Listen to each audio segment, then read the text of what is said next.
Once upon a time, there was a kind and beautiful princess named Snow White. Her skin was as white as snow, lips as red as roses, and hair as black as ebony. Her stepmother, the queen, was jealous of her beauty and asked her magic mirror daily, "Who is the fairest of them all?"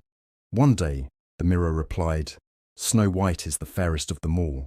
The queen's jealousy grew, and she ordered a huntsman to take Snow White into the forest and harm her. But the huntsman, moved by Snow White's innocence, let her go and told her to run far away.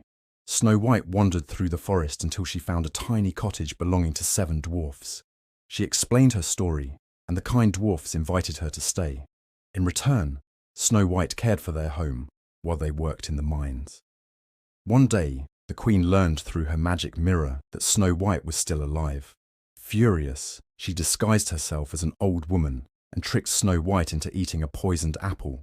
Snow White fell into a deep sleep, and the dwarfs were heartbroken. They placed her in a glass coffin in the forest. One day, a prince passing by saw Snow White and was enchanted by her beauty. As he leaned down to kiss her, the piece of poisoned apple dislodged from her throat, and she woke up. Snow White and the prince fell in love and were soon married.